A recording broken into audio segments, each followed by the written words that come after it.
तो dicarboxylic acid में यहाँ पे हम क्या कर देंगे, एन की वैल्यू कितनी रख देंगे, अगर 3 रख देते हैं तो यहाँ पे मेरे पास में क्या आ जाता है, टोटल नंबर ऑफ कार्बन 5 आ जाते हैं बेटा। तो 5 आ जाएंगे तो यहाँ पे मेरे पास में क्या नाम हो जाएगा इसका, पेंटेन डाइओइक एसिड हो जाएगा। ऐसे ही यहाँ पे एन की वैल्यू हम क्या करेंगे, 4 रख देंगे, तो टोटल कार्बन आपके 6 हो जाएंगे। तो इस तरह से पूरी ये सीरीज चलती है डाइकार्बोक्सिलिक एसिड की, ओम्स गैप्स। सबको क्लियर हो गया भाई? अब इसका नाम क्या रखेंगे अपन, जैसे 3 कार्बन के हैं तो प्रोपेन डाइओइक एसिड। इसमें अपने को ये नहीं करना है कि डाइओइक एसिड में 1-2 पोजीशन 1-3 पोजीशन, नहीं, अंडरस्टूड रहता है कि आपका जो कार्बोक्सिलिक एसिड है वो कहाँ है, कॉर्नर पे प्रेजेंट होता है। तो इसका नाम हो जाएगा प्रोपेन 1,2 डाइओइक एसिड, ये हो गया। फिर इसका क्या नाम हो जाएगा,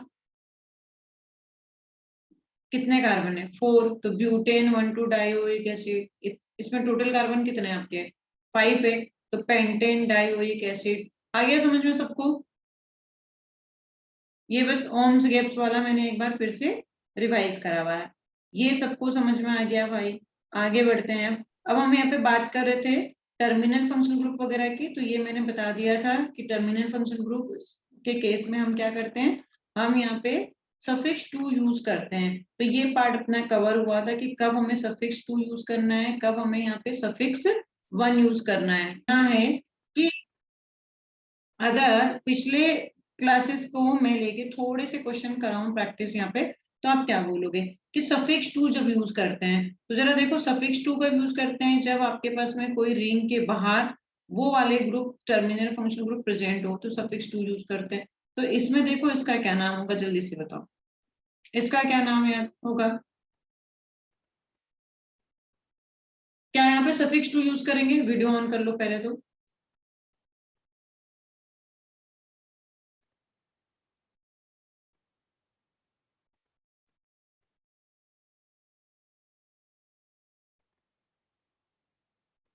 और मैं अटेंडेंस की फोटो ले लूं, इट्स, कहाँ गए भाई? हम्म,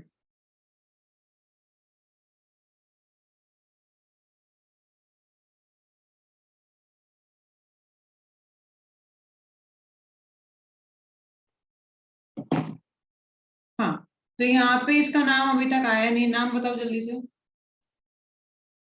क्या 3 यहाँ पे CHO ग्रुप है और एक भी ग्रुप अगर रिंग से बाहर प्रेजेंट होता है तो हम उसे क्या बोलते हैं बेटा, सफिक्स टू यूज करना है। तो यहाँ पे क्या सफिक्स टू यूज करेंगे क्या नंदनी?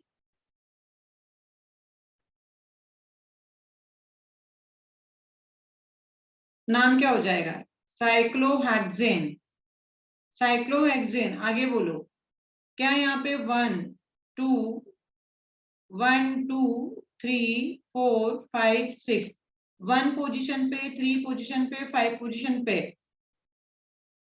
कार्ब एल्डिहाइड है, तो हम क्या लिखेंगे, ट्राई कार्ब एल्डिहाइड। सबको समझ में आया भाई? अब मेरे पास में ये चीज था, एक चीज और देखो बेटा, कि बाई चांस अगर ये ऐसा होता कि CH2CH2CHO ऐसा होता, तब हम कभी भी इसका सफिक्स टू यूज नहीं करते। ये रिंग से डायरेक्टली अटैच होना चाहिए ना। अब यहाँ पे क्या है, रिंग से डायरेक्टली अटैच नहीं है, तो मेरे लिए ये पेरेंट चेन होगा। और नॉर्मली हम जिसे नेमिंग करते हैं, इसे आप 1 नंबर दोगे, इसे 2 नंबर दोगे, इसे 3 नंबर दोगे, तो ये हो जाएगा आपका 3 नंबर पे साइक्लोपेंटाइल, है ना। तो 3 साइक्लोपेंटाइल प्रोपेन। और यहाँ पे मेरे पास में CHO के लिए हम कौन सा सफिक्स यूज करते हैं, जल्दी से बताओ। एल। अल, अल यूज करते हैं ना, है ना, तो प्रोपे यस। नल, ऐसे हो जाएगा बेटा। तो ये चीज हमने को ध्यान रखनी है। एक और अगर मैं यहाँ पे एग्जांपल लूं, CH2CHO, यहाँ पे मेरा है CH2CHO और यहाँ पे CH2CHO है। ध्यान से देखना कि मेरे पास में यहाँ पे एक कंटिन्यूएशन में नहीं है प्रेजेंट, कि मैं सफिक्स ऐसे है ना, जैसे कि आपको बोला सफिक्स टू यूज करना है, तो सफिक्स टू आप यहाँ पे इस केस में यूज करोगे जब इस तरीके से कहानी हो। अब यहाँ पे क्या हो गया, एक CH2 फिर CHO है, तो इस केस में तो मैं यहाँ पे ये मेरा पेरेंट चेन होगा और मैं इसका कैसा नाम रखूंगी, propane 1 2 3 try carb aldehyde, carb aldehyde है ना बेटा। और यहाँ पे अब ये CH2 CHO है, तो मुझे इसके लिए सफिक्स टू नहीं यूज करना है, और ये फिर क्या हो जाएंगे आपके 2 टाइम्स प्रेजेंट होंगे। तो मेरे लिए यहाँ पे इसका सिंपल आपका सफिक्स यूज करना, मतलब सफिक्स 1 ही यूज करना पड़ेगा। और इसका नाम हो जाएगा, देखो CH2 का मतलब होता है मिथाइल, और यहाँ पे CHO ग्रुप लगा है तो फॉर्माइल, तो इसका नाम हो जाएगा फॉर्माइल मिथाइल। मतलब ये मेरे लिए क्या हो जाएगा, प्रीफिक्स की तरह होगा, फॉर्माइल मिथाइल। और मेरे लिए ये पेरेंट चेन होगी 1 2 3 4 5, तो total number of carbon atom कितने हो गए मेरे 5। तो अब इसका नाम क्या हो जाएगा कि थर्ड पोजीशन पे मेरे पास में क्या फॉर्माइल मिथाइल है, as a side chain prefix है वो हमारा, है ना। तो यहाँ पे हो जाएगा बेटा 3 फॉर्माइल मिथाइल, 3 फॉर्माइल मिथाइल। कितने कार्बन है, 5 कार्बन है, तो पेंटेन और डाई अल, तो नाम पूरा पेंटेन डाई अल हो गया। सबको समझ में आ गया? यस। तो इस चीज का हमें ध्यान रखना है कि कब हमें सफिक्स टू यूज करना है और कब हमें नॉर्मल नेमिंग की तरह नेमिंग करना है। तो ये जब डायरेक्टली अटैच नहीं है, एक CH2 आ गया, हाँ अगर ये डायरेक्टली ऐसे अटैच होता तब हम इसमें सफिक्स टू यूज करते हैं। जैसे ठीक है, एक और एग्जांपल ले लेते हैं, CH2COOH CHCOOH OH, और ये बेटा CH2COOH। अब बताओ इसका नाम क्या होगा?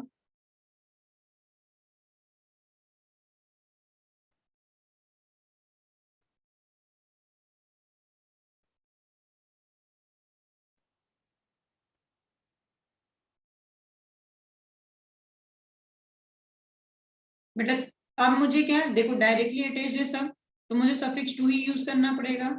ये मेरा क्या होगा, पेरेंट चेन होगा, और मेरे पास में यहाँ पे 3 कार्बन की पेरेंट चेन होगी, तो ये 1 ये 2 ये 3, तो यहाँ पे मेरे पास में 2 हाइड्रोक्सी, है ना। Total number of carbon atom कितने हैं, 3, तो प्रोपेन और डाइओइक एसिड। क्लियर हो गया? ये सही है, ऐसा ही करेंगे क्या? कितने लोग बोल रहे हैं ये सही लिखा है? डाई का ट्राई, हाँ, यहाँ ट्राई पे आना सफिक्स चाहिए। टू यूज करेंगे, देखो किसी ने बोला नहीं, मैं इसीलिए मैंने गलत लिखा है यहाँ पे। अरे 2 हाइड्रोक्सी फिर प्रोपेन ट्राई कार्बोक्सिलिक एसिड लिखेंगे, प्रोपेन ट्राई कार्बोक्सिलिक एसिड, ये चीज अपने को ध्यान रखनी, सफिक्स टू यूज करना है। क्लियर हुआ भाई सबको? यस। अब हम बात कर लेते हैं बेटा IUPAC नेमिंग ऑफ कीटोन। ये काफी आसान है, IUPAC नेमिंग ऑफ कीटोन। देखो मेरे पास में यहाँ पे कीटोन जो होगा, सबसे छोटा मेंबर जो होता है उसमें मिनिमम 3 कार्बन तो होना ही चाहिए। तो कभी कभी तो यही बोल लेते हैं कि आपका जो होमोलॉगस ऑफ कीटोन होगा उसमें minimum number of carbon atom कितने होंगे। तो होमोलॉगस ऑफ कीटोन के लिए मुझे यहाँ पे इससे मतलब मिनिमम तो 3 तो यही है। अब इसका जो होमोलॉगस होगा उसमें CH2 का डिफरेंस कर देंगे, तो ये मेरे पास में ये बनेगा, तो ये होमोलॉगस हो गया। तो homologous, first member of homologous of acetone ये रहेगा, और इसमें minimum number of carbon atom 4 होते हैं। तो छोटी सी बात है लेकिन अपने को ध्यान रखना है कि यार कीटोन में अगर आप लिखते हो कीटोन, तो मिनिमम कार्बन एटम पहले मेंबर के लिए कितना चाहिए, फर्स्ट मेंबर है इस कीटोन फैमिली का, उसमें 3 है, और फर्स्ट होमोलॉगस ऑफ कीटोन ये है, उसमें 4 कार्बन है। अब देखिए मेरे पास में इसका नाम क्या हो जाएगा, इसका एक तो हमारे पास में नाम ये है कि एसीटोन इसका कॉमन नेम याद रखना है। जैसे कि मैंने आपको बताया कार्बोक्सिलिक एसिड में कि यार फॉर्मिक एसिड और एसिटिक एसिड तो याद रखना ही पड़ता है, तो वैसे ये एसीटोन अपने को याद रखना है। और यहाँ पे मेरे पास में इसका नाम क्या हो जाएगा, प्रोपेनोन। तो जब भी हम किसी भी कंपाउंड की नेमिंग स्टार्ट करेंगे तो उसका सफिक्स क्या होता है और उसका प्रीफिक्स क्या होता है, ये हम बाजू में लिख लिया करेंगे स्टार्टिंग में, ताकि हमें बार बार प्रायोरिटी टेबल में नहीं जाना पड़े। तो सफिक्स यहाँ पे ऑन होता है और प्रीफिक्स क्या होता है यहाँ पे, या तो ऑक्सो या हम कीटो वर्ड यूज करते हैं, ये कहानी रहती है। अब इस वाले कंपाउंड का नाम क्या हो जाएगा, total number of carbon atom कितने हैं बच्चे, यहाँ पे total number of carbon atom 4 है। तो बेटा यहाँ पे क्या होगा, क्या 1 2 3 4 ये, और अगर मैंने इसी का C डबल बॉन्ड हो CH2CH3 ऐसे लिखा तो ये भी क्या होगा 1 2 3 4। तो ब्यूटेनॉन में कभी भी देखेंगे तो हमारे पास में सेकेंड नंबर पे ही C डबल बॉन्ड आएगा, तो इसलिए आप इसे क्या कर सकते हो, डायरेक्टली ब्यूटेनॉन भी लिखोगे तो चलेगा। लेकिन अगर मेरे पास में यहाँ पे CH2 double bond CH3 double bond OCH3 है, तो यहाँ पे अपने को क्या करना पड़ेगा, यहाँ पे तो अपने को अब नंबरिंग बतानी ही पड़ेगी कि किधर से आपको नंबरिंग करनी पड़ेगी। तो अब आप ही बता दो कि नंबरिंग किधर से करूं यार, मैं लेफ्ट टू राइट करूं कि राइट टू लेफ्ट करूं।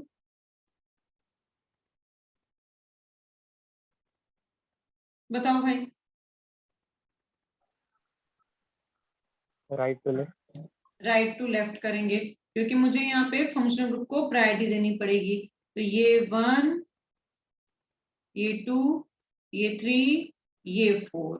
तो मेरे पास में यहाँ पे total number of carbon atom 4 है। से थर्ड नंबर पे मेरे पास में क्या आ गया, डबल बॉन्ड आ गया, तो ब्यूट 3 इन, है ना। और सेकेंड नंबर पे फंक्शनल ग्रुप है जिसका नाम है ओन, तो 2 ओन। समझ में आया भाई सबको।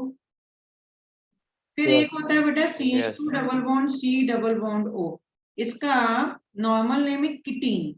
क्या नाम है, किटीन, कीटोन नहीं। इसका IUPAC नाम क्या हो जाएगा, 2 कार्बन है तो यहाँ पे इथिनोन बोलते हैं इसको, इथिनोन। अब अगर मेरे पास में और मैं एग्जांपल लूं कि CH3CCl CH3 C double bond OCH3, तो इसका नाम क्या रखोगे जल्दी से बताओ।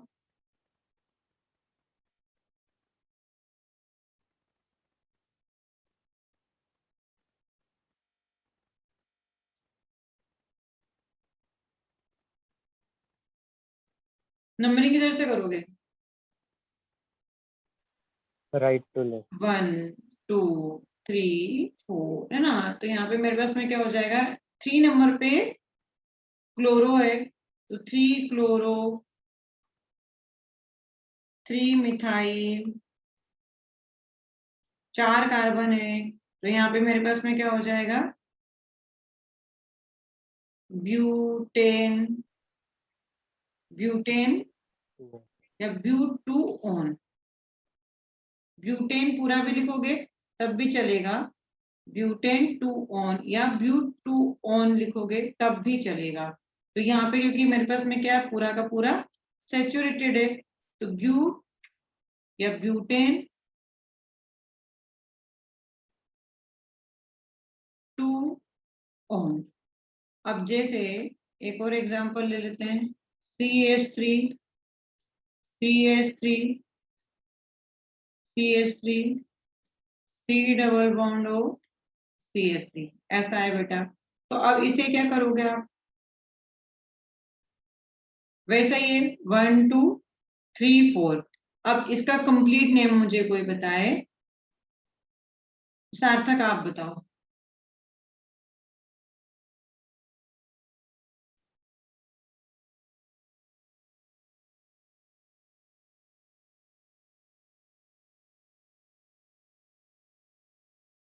बच्चे सार्थक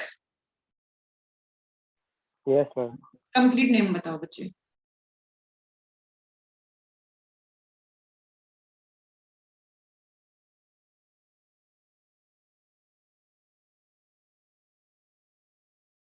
क्या थर्ड पोजीशन पे मिथाइल है, हाँ 2 मिथाइल है तो नाम क्या रखोगे, 3 3 di methyl. Dimethyl butanone. On. Very nice, है ना। ऐसे ही अगर हमारे पास में साइकिल में प्रेजेंट हो बेटा, जैसे ये है और यहाँ पे NH2 है, अब मुझे 1 नंबर किसको देना पड़ेगा बच्चे? 1 नंबर मुझे कार्बोनाइल ग्रुप को ही देना पड़ेगा, क्योंकि ये ऊपर प्रेजेंट होता है। चाहे यहाँ पे एक Br भी लिखो, है ना। तो ये अब बताओ 1 नंबर ऊपर वाले को ही दूंगी ना? यस। यस। तो 1 2 3 4। अब जल्दी से नाम बताओ इसका। अरे नाम क्या होगा भाई इसका? क्या 3rd नंबर पे अमीनो ग्रुप आया? अब ऐसे है ना, अपने को 3 अमीनो। हाँ बेटे, 3 amino 3 amino 4 bromo. Very nice, 4 bromo.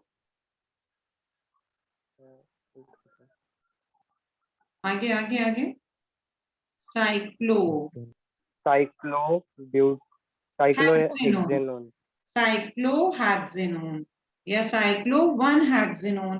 ठीक है, तो ये हो जाएगा cyclo hexane 1 own. Clear clear भाई, सबको क्लियर हो गया? Yes yes. इसको 1 ओन ही कर देते हैं, तो आप बाद में बोलोगे साइक्लो हेक्सेन 1 ओन, क्योंकि मैंने बोला ऐसा भी लिख लेना, लेकिन आप भूल जाओगे, नहीं लिखोगे तो दिक्कत आ जाएगी। अब जैसे कि मेरे पास में यहाँ पे ये है, यहाँ पे लिख लेते हैं अपन CH, यहाँ पे CHO, C double bond O, CH3। इसका क्या नाम होगा?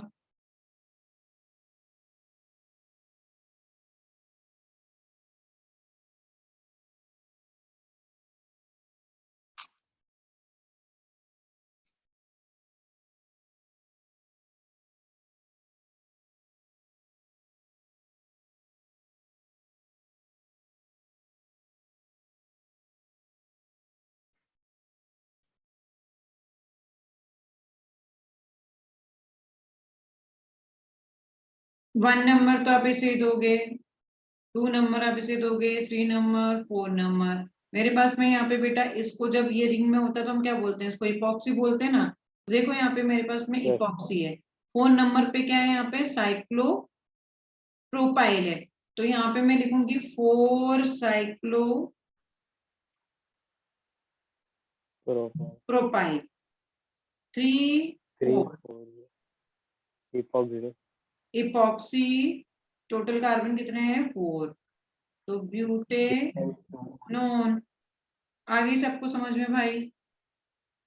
क्लियर हो गई कहानी? यस। ओके, आगे बढ़ते हैं। तो ये कीटोन की एक छोटी सी कहानी थी। अब हम बात करते हैं IUPAC नेमिंग ऑफ एस्टर। इसको बहुत ध्यान से समझना। IUPAC नेमिंग ऑफ एस्टर, बाकी कोई आप ध्यान से समझते हो, लेकिन इसमें क्या बच्चा कंफ्यूज हो जाता है। IUPAC naming of ester. अब देखो, एस्टर की नेमिंग जब आप करते हैं तो यहाँ पे क्या होता है बेटा कि आपको स्केलेटन क्या दिया जाता है? स्केलेटन में यहाँ पे मेरे पास में रहता है RC डबल बॉन्ड OR। अब ये जो R है ना, ये हमेशा आपका एल्काइल ग्रुप होता है, और ये आपका इधर वाला पार्ट जो होता है ये हमारा पेरेंट चेन होता है, PC होता है ये हमारा। तो अगर आपने यहाँ पे ध्यान दिया हो कि मैंने इसके सफिक्स में लिखवाया एल्काइल डेश डेश डेश ऐसे करके NO8 लिखवाया था, याद आ रहा है? तो ये मेरी प्राइमरी मतलब ये आपका क्या हो गया? पेरेंट चेन हो गया, और ये आपका एल्काइल ग्रुप हो गया। और इसके लिए हम सफिक्स क्या यूज करते हैं बच्चे? इसके लिए हम सफिक्स यूज करते हैं, बहुत जल्दी से बताओ। O8 सफिक्स 1 और सफिक्स 2 कार्बोक्सिलेट। तो यहाँ पे मेरे पास में कार्बोक्सिलेट। हाँ HC डबल बॉन्ड OCH3 ऐसा है बेटा, कभी है ना। तो मैं क्या करूंगी, इसे सबसे पहले लिखूंगी। ये कौन है? मेरा एल्काइल पार्ट है, तो ये आ गया आपका मिथाइल। मिथाइल। एल्काइल सबसे पहले मिथाइल, ये total number of carbon atom parent chain में एक ही बेटा, तो मेरे पास में इसके लिए हम क्या यूज करेंगे, मीथेन, और लास्ट में क्या लगा देंगे, O8, तो मिथनो 8, मिथाइल मिथनो 8। ठीक है, इसका कॉमन नेम C/N, मतलब कॉमन नेम यहाँ पे लिख रही हूँ मैं, मिथाइल फॉर्मेट। इसे कुछ के आपको कॉमन नेम याद होना चाहिए, तो ये हो जाएगा आपका मिथाइल फॉर्मेट। अगर मैं यहाँ पे देखूं CH3, C double bond O, CH2, O, direct जोड़ना है, एक सेकेंड, O CH3, ऐसा अगर हो गया तो ये आपका क्या हो गया, सेकेंड मेंबर हो गया इसका। इसका नाम क्या हो जाएगा, मिथाइल। अल्काइल पार्ट यहाँ पे आएगा। यहाँ पे पेरेंट चेन में कितने कार्बन है, 2 कार्बन है, तो इथेन। इथेनो 8। वेरी नाइस, इथेनो 8 हो जाएगा, है ना। अगर मेरे पास में यहाँ पे CH3, C double bond O ET का मतलब होता है बेटा इथाइल, और कहीं पे अगर एमी लिखा है तो मिथाइल, है ना। तो ET यहाँ पे, तो क्या नाम हो जाएगा इसका, ethyl. Total number of carbon atom कितने हैं हमारे पास में, इथेनो 8। इथेनो 8। Very nice. तुम लोगों ने खाना वाना खा लिया है ना। यस। नो। ओके, नहीं मतलब आज थोड़ा सा क्या है, सुबह मेरा नेट बंद हो गया था, फिर कंप्लेंट किया, उसके बाद में फिर वो चालू वालू हुआ। मैंने उसे 12 बजे तक का बोल दिया था, फिर मैंने कहा तुम लोग की और भी दूसरी क्लास होती है। टीचर कल 10 बजे होगा ना। हाँ हाँ बेटा, कल 10 बजे होगा, ये सिर्फ आज के लिए ही था। अब या तो मैं क्लास कैंसिल करती या मैं पोस्टपोन करती, तो मुझे लगता है पोस्टपोन ज्यादा अच्छा है कैंसिल करने की बजाय। जरा इसको देखना,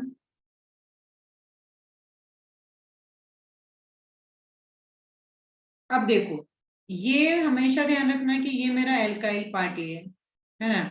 अब ये मेरा पूरा पेरेंट चेन है, और इस पूरे पेरेंट चेन में मेरे पास में यहाँ पे नंबर ऑफ कार्बन एटम में और दूसरे भी प्रीफिक्स आ सकते हैं। तो ये 1, ये 2, ये 3, ये 4, ये 5, मैंने बताया था कि टर्मिनल में आते हैं, मतलब ऑलवेज अपन इसी को 1 नंबर देंगे। तो अब क्या हो गया कि मेरा जो इथाइल है वो तो सबसे पहले आ जाएगा, क्योंकि एल्काइल वाला पार्ट सबसे पहले आता है, तो इसका हो गया इथाइल। फिर क्या, इस पेरेंट चेन की बारी है। इस पेरेंट चेन में और कौन कौन लगा, तो यू कैन सी, यहाँ पे मेरे पास में एक कीटोन ग्रुप भी लगा, तो यहाँ पे मैं क्या लिखूंगी, इथाइल के बाद में 4 ऑक्सो। सेकेंड पोजीशन पे मेरे पास में एक क्या है, डबल बॉन्ड है, तो 2 पेंटिनो 8 आया समझ में। अच्छा, यस। पेंटिनो 8 की स्पेलिंग अपन ने पूरी नहीं लिखी, खा गए। तो सेकेंड पोजीशन पे क्या है मेरा, पेंटीन है 8, ये हो जाएगा। तो हमेशा ये ध्यान रखें कि मेरे पास में इधर भी कोई और फंक्शनल ग्रुप भी हो सकते हैं, बट इथाइल को अपने को, मतलब जो एल्काइल वाला पार्ट है वो सबसे पहले आएगा। जैसे और एग्जांपल ले लेते हैं ताकि और क्लियरिटी आ जाए। यार मेरे पास में यहाँ पे CH3 है, यहाँ पे मैंने क्लोरीन लगा दिया, यहाँ पे मैंने एमिन लगा दिया, यहाँ पे मैंने C डबल बॉन्ड O और CH3 लगा दिया। तो अब क्या होगा, ये तो हमेशा सबसे पहले आएगा, ये मिथाइल जो भी एल्काइल पार्ट है वो सबसे पहले आ जाएगा, मिथाइल हो गया। फिर मेरे पास में ये जो पेरेंट चेन है इसे 1 नंबर देंगे, 2, 3, 4। तो आप देख सकते हो कि 2 पे अमीनो है और 3 पे क्या क्लोरो है, तो 2 amino 3 chloro. Total number of carbon atom कितने हैं, 4, तो ब्यूटेनो 8। क्लियर हो गया, सबको समझ में आ गया। यस। तो इस चीज का हमें ध्यान रखना है कि कहाँ पे मेरे पास में मेन फंक्शनल ग्रुप कौन सा है, उसी को पेरेंट चेन को 1 नंबर देना है। जो आपका पहला वाला ग्रुप है, मतलब जो एल्काइल है वो सबसे पहले आता है, इस तरह से अपने को नेमिंग कर लेनी है। अब हम बात करेंगे बेटा IUPAC नेमिंग ऑफ एनहाइड्राइड।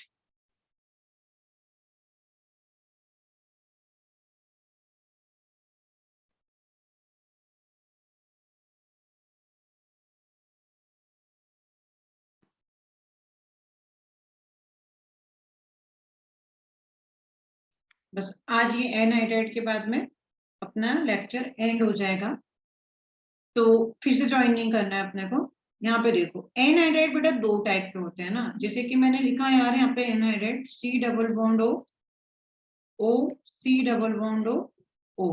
अब डिपेंड करता है कि ये जो एंड है मेरे, इन एंड पे कौन से ग्रुप लगे, या तो सेम ग्रुप लगे हुए होंगे या अलग अलग ग्रुप लगे हुए होंगे। तो मेरे पास में सेम और अलग अलग ग्रुप के हिसाब से यहाँ पे जो एनहाइड्राइड होते हैं ना वो दो टाइप के होते हैं। एक होता है सिमेट्रिकल, जब सेम ग्रुप होंगे, और एक होता है अनसिमेट्रिकल। तो यहाँ पे मेरे पास में सफिक्स क्या यूज करते हैं जब हम एनहाइड्राइड की नेमिंग करते हैं, तो सफिक्स यूज करते हैं हम ओइक एनहाइड्राइड। अब होता क्या है कि मेरे पास में जब सिमेट्रिकल एनहाइड्राइड होता है तो उसमें total number of carbon atom दोनों साइड के हम सेम काउंट करते हैं। जैसे बताते हैं HC double bond O C double bond OH, ऐसा आया बेटा। तो इधर भी क्या है, एक कार्बन है, इधर भी क्या है, एक कार्बन है, तो मेरे पास दोनों ही साइड क्या है, एक एक कार्बन है। तो मैं इसे सिंपली मीथेनोइक एनहाइड्राइड बोलूंगी, मीथेनोइक एनहाइड्राइड ऐसा। जैसे एक और लिखते हैं कि अगर आपके पास में यहाँ पे CH3 C double bond O C double bond CH3, तो इधर भी यहाँ पे C, जैसे कि आप ये देख लिया करो कि C double bond CH3 C double bond CH3, दोनों side number of carbon atom क्या है, सेम है। तो इसका क्या नाम हो जाएगा, total number of carbon atom दो ही काउंट करेंगे और इथेनोइक एनहाइड्राइड इसका नाम हो जाएगा। लेकिन अगर अनसिमेट्रिकल है बेटा, तो अनसिमेट्रिकल में हमारे पास में दोनों side number of carbon atom क्या होंगे, सेम नहीं होंगे। जैसे यहाँ पे HC double bond O C double bond CH3 ऐसा है। तो एक साइड एक कार्बन है, इधर दो कार्बन है, तो आप यहाँ पे इसका दोनों बार नाम लिखोगे विथ रिस्पेक्ट टू कार्बन। इधर इथेन है, इधर मिथेन है, तो इसका नाम हो जाएगा इथेनोइक, फिर मीथेनोइक एनहाइड्राइड। ये कहानी रहती है। जैसे अगर आपने यहाँ पे CH3 C double bond O C double bond CH2 CH3 ऐसे लिखा, इधर दो कार्बन है, इधर तीन कार्बन है, तो मैं क्या करूंगी इसे इथेनोइक, अब अल्फाबेटिकली लिखेंगे इसलिए इथेन E, और E एंड P में से कौन आता है पहले, E पहले आता है, तो इसका क्या नाम हो जाएगा, इथेनोइक प्रोपेनोइक एनहाइड्राइड। अगर मेरे पास में यहाँ पे CH3 CH2 C double bond O C double bond CH2 CH3 ऐसा आया, तो अब क्या हो गया, दोनों side number of carbon atom क्या है बेटा, सेम है, ये तीन ये तीन, तो अब सिंपली इसका क्या नाम लिख दोगे, प्रोपेनोइक एनहाइड्राइड। सही है, समझ में आया ना कि कब हमें सिमेट्रिकल में क्या करना है और अनसिमेट्रिकल में हमें क्या करना है। अगर आपके पास में यहाँ पे अब जैसे कि सपोज टू बी कि मेरे पास में यहाँ पे CH3 C double bond O C double bond O और यहाँ पे CH3 ऐसा आया, तो अब ये क्या अनसिमेट्रिकल है, तो हम अब क्या करेंगे, ये तो इथेनोइक आ गया, और इसका नाम कैसे रखेंगे, 1 कार्बन 2 कार्बन 3 कार्बन, तो इसका नाम हो जाएगा इधर वाले का 2 मिथाइल प्रोपेनोइक। और इसका क्या हो जाएगा, इथेनोइक। तो नाम पूरा हम ऐसे लिखेंगे, इथेनोइक, फिर दूसरे वाले का, क्योंकि वो अल्फाबेटिकली ऑर्डर में लिखेंगे, तो इसका नाम हो जाएगा इथेनोइक। फिर यहाँ पे मेरे पास में 2 मिथाइल प्रोपेनोइक एनहाइड्राइड। ये सिंपल एनहाइड्राइड किस तरह से नेमिंग हो गई। बोलो यहाँ तक सबको समझ में आ गया? यस। ओके, तो ये क्लियर हुआ हमारा एनहाइड्राइड की नेमिंग। अब ऐसे बेटा हमेशा हमें क्या करना है,